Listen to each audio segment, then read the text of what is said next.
Hola, buenas noches, buenos días, bienvenidos a Escuela Doctrinal 1. Hoy vamos a dar inicio a nuestra segunda unidad titulada Mis primeros pasos, que ahí las pueden ver en la diapositiva.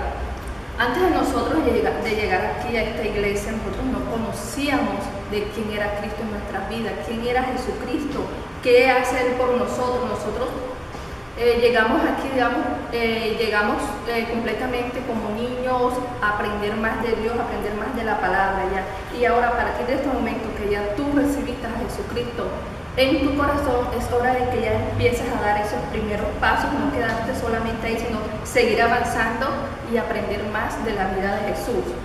Y para dar estos primeros pasos, esos primeros pasos en tu camino, es necesario que primero tengas el certificado de lo que es nacer de nuevo, el nuevo nacimiento. Para esto les voy a leer el versículo en el libro de Juan 3, de Juan capítulo 3, del versículo 3 al versículo 5, donde ahí Jesús nos explica lo que es nacer de nuevo. Miren lo que dice: de veras te aseguro que quien no nazca de nuevo no puede ver el reino de Dios. Dijo Jesús: yo te aseguro de que no nazca de nuevo del agua y del Espíritu no puede entrar en el reino de Dios. Vemos aquí que Jesús le está explicando en este tiempo al sacerdote, en ese tiempo Nicodemo, que le estaba preguntando de que cómo era así que era nacer de nuevo, si es que nacer de nuevo tendría que otra vez meterse en el vientre de su madre. O sea, él no sabía qué era lo que era nacer de nuevo. Ahí Jesús le explica que para nacer de nuevo tiene que nacer del agua y del Espíritu. Del agua, porque nosotros sabemos que el agua nos limpia, el agua nos da vida, y del Espíritu Santo, porque debemos derramar en nuestro corazón hacia el Espíritu Santo, que es el que nos da el poder y el discernimiento. Otro punto también que es importante dice: recibir a Jesucristo como nuestro Señor y Salvador. Eso es lo esencial. Dice, este paso es el más importante de todos, y que ese paso es individual. Tú tienes que recibir a Jesucristo en tu corazón. Nadie más lo puede hacer por ti. Esto es un paso individual. Tu mamá, ni tu papá, ni tus hermanos pueden dar ese paso por ti. Esto es individual. Tú tienes que recibir a Jesucristo en tu corazón.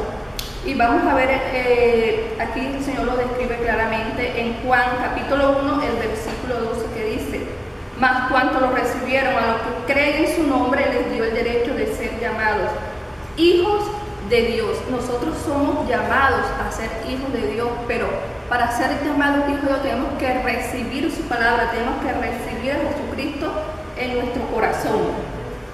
Cuando ya hemos recibido a Jesucristo en nuestro corazón, hemos tenido un nuevo crecimiento, un nuevo nacimiento. Dios tiene muchas cosas para nosotros. Dice, Dios nos ama y Él tiene un plan maravilloso para nuestra vida. Cuando decimos que Dios nos ama, hay un versículo de la Biblia que nos demuestra, o sea, ese inmenso amor que Dios tuvo por cada uno de la vida de nosotros, que ese es en Juan 3:16, que dice: porque tanto amó Dios al mundo que dio a su Hijo unigénito, para que todo el que cree en Él no se pierda, sino que tenga vida eterna. Mira lo que dice: sino para que tenga vida eterna. ¿Qué manifestación más grande de amor nosotros podemos encontrar? ¿Qué amor más grande puede existir sobre la tierra sino el amor de Dios? Que dice que tanto amó Dios al mundo que dio lo que más quería Él, dio a su propio Hijo para que Él muriera por nosotros y nosotros fuéramos salvos, tuviéramos el perdón de nuestros pecados. Que no se nos olvide ese versículo, que es un versículo donde nos habla del inmenso amor de Dios hacia nosotros. Una vez, ahí dice que Dios nos ama y Él tiene un plan maravilloso para cada uno de la vida de nosotros. Dice, nosotros estamos llamados a tener una vida con un propósito, una vida donde podemos estar con Dios, podamos estar en obediencia, caminando. Pero ¿por qué a veces nos desviamos del camino de Dios? ¿Por qué a veces perdemos esa salvación o no caminamos en santidad como Dios nos quiere? ¿Por qué? Porque por el hombre, o sea, nosotros tenemos la naturaleza del pecado. O sea, el hombre es pecador y está separado de Dios. Desde un principio, en la creación del mundo, de la tierra, nosotros sabemos que Adán desobedeció lo que Dios le hablaba, lo que Dios le estaba estableciendo en ese momento, y desobedeció a Dios. Desde este momento Ya nosotros sabemos la historia que él fue retirado, destituido del paraíso con todas las cosas que Dios le había prometido y que ahí ellos cayeron en pecado. Entonces, ¿qué pasa? Que Dios, nosotros estamos separados de Dios por medio del pecado, pero así Dios nos ama tanto a nosotros que Él está dispuesto a perdonarnos, a perdonar todos nuestros pecados, todas nuestras rebeliones y todo eso. Solamente tenemos que acercarnos al trono de Dios y pedirle perdón, postrarnos en su presencia para que Él nos perdone de todas esas cosas que hemos hecho, todo pecado, desobediencia, todo lo que se nos pueda presentar. Y miren por qué dice que nosotros estamos separados de Dios por el pecado. Podemos leer ese versículo en Romanos 3, versículo 23, que dice: pues todos han pecado y están privados de la gloria de Dios. Ahí eso lo encontramos en Romanos 3:23, pero como les decía, ahí el versículo dice claramente, pero Dios en su infinita misericordia, Él no quiere que el hombre se pierda, Él no quiere que nosotros vivamos en pecado y que no podamos alcanzar esa salvación. ¿Y cómo podemos encontrar esa salvación? Dice, Jesucristo es la única provisión de Dios para el pecador. Ya. Dice, Cristo murió en nuestro lugar, pero Dios demuestra su amor por nosotros en esto, en que cuando todavía éramos pecadores, Cristo murió por nosotros. Romanos 5:8 nos habla de ese versículo, que sabiendo que nosotros éramos pecadores y aún así Dios nos dio una segunda oportunidad.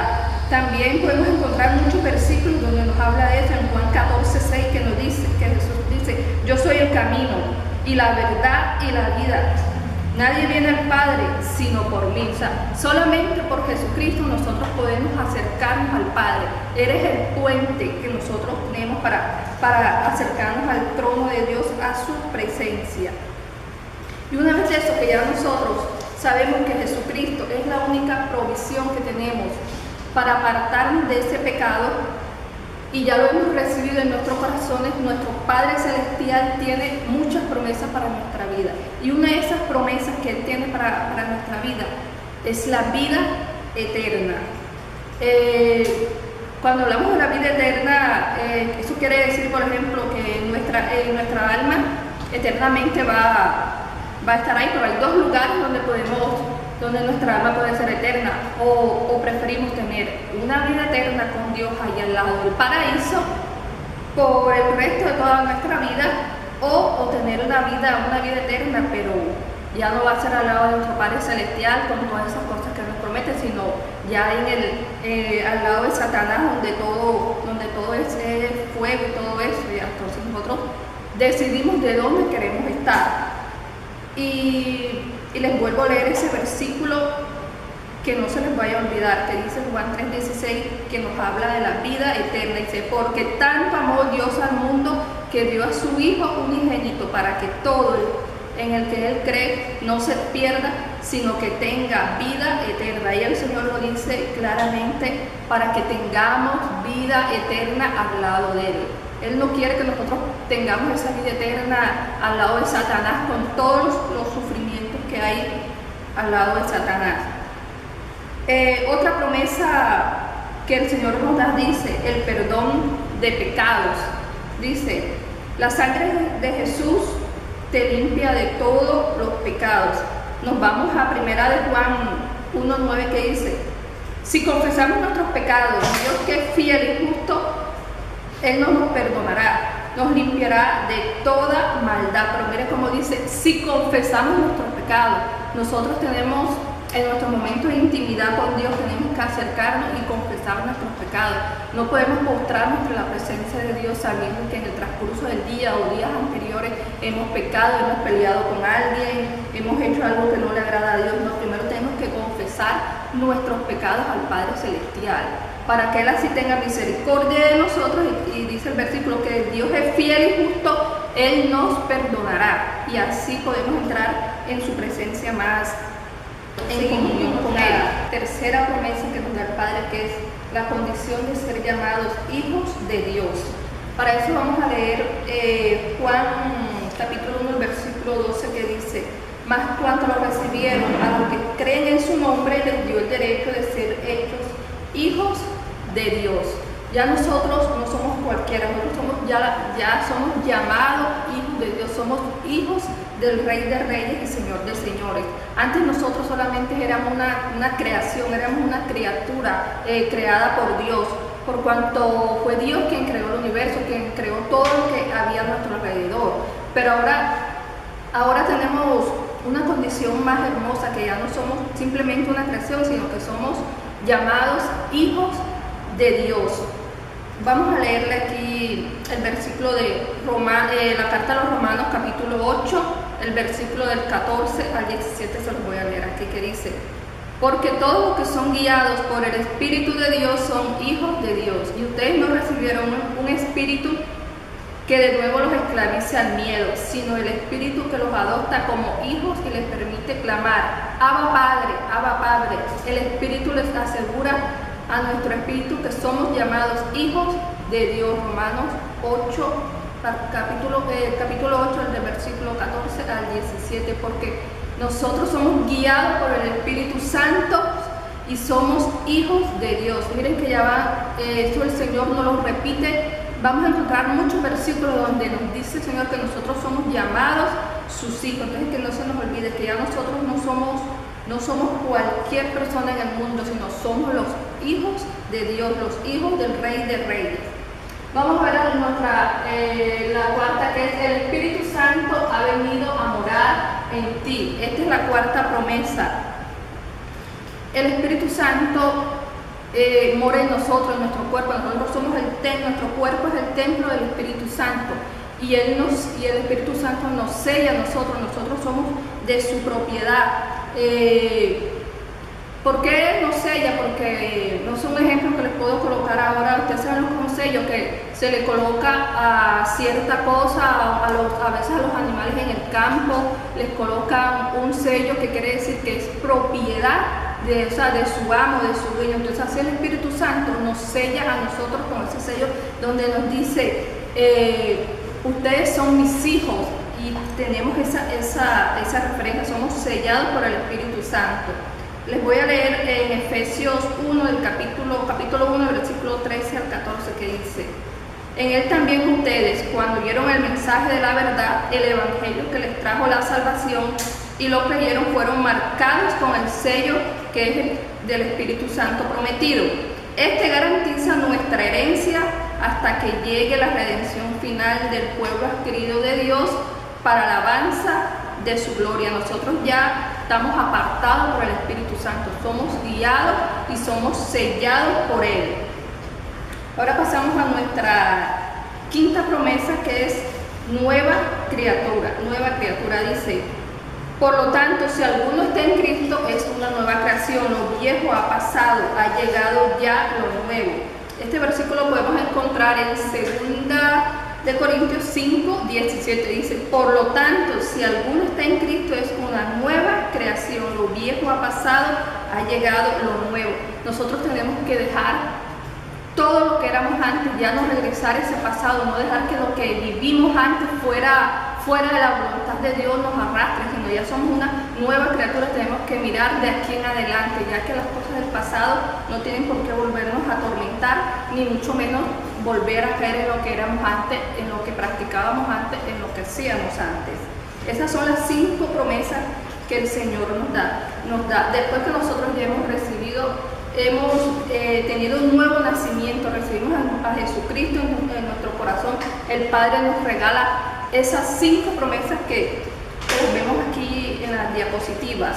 Después que nosotros tenemos esas 5 promesas que ya el Padre nos regaló, empezamos a caminar más y vamos a tener nuevas cosas en nuestra vida, se van a mover. Dice, hay nuevas cosas en nuestra vida que nosotros las vamos a hacer, que dice: vamos a tener el deseo de vivir una vida santa. Cuando hablamos del deseo de vivir una vida santa, es una vida apartada para Dios, una vida en obediencia, una vida sin pecado alrededor nuestro. ¿Ya? ¿Por qué? Porque hemos encontrado el verdadero amor, y cuando hemos encontrado ese verdadero amor, nosotros queremos estar delante de su presencia sin ninguna mancha, sino queremos estar siempre en la voluntad de Dios, estar santo, santo, santo. Las nuevas cosas que vendrán en nuestra vida tenemos por segundo, dice, el hambre de leer y conocer y estudiar la Biblia. Les voy a leer en 1 de Pedro 2:2 que dice, deseen con ansia la leche pura de la palabra, como niños recién nacidos, así por medio de ella crecerán en su salvación. Hambre de leer y conocer y estudiar la Biblia. Cuando nosotros empezamos a meditar en la palabra, en la clase que hablábamos anteriormente, que era conociendo las escrituras, especialmente el libro de la Biblia, cuando nosotros empezamos el estudio de la Biblia, a meditar, cada vez vamos a querer estar leyendo más de su palabra. Queremos siempre, cada día, leer y meditar en ella. No queremos dejar pasar el tiempo, sino queremos conocer más de la historia de Dios, de la historia de Jesucristo que está plasmada en la Biblia. Y eso es lo que nosotros vamos a tener ahora, ese deseo de leer cada día más la palabra de Dios como niños recién nacidos. Como un niño recién nacido desea la leche, así vamos a nosotros a desear la palabra de Dios. Dice, también vamos a tener el deseo de hablar a otros de Jesucristo. Una vez que nosotros hemos conocido a ese amigo de nosotros, a nuestro amigo Jesús, vamos a tener la necesidad de contarle a todas las personas, a nuestros familiares, a nuestros amigos, a nuestros vecinos, de hablar de quién es Jesús. Todas aquellas personas que no conocen de Jesús, nosotros vamos a sentir ese deseo de presentárselos a cada uno de ellos. No guardarnos esto para nosotros, sino compartir ese mensaje con las demás palabras. No guardar lo que nosotros hemos recibido, sino compartirlo con las demás personas. Dice, vamos a sentir, como cuarto punto, vamos a sentir amor por otras personas.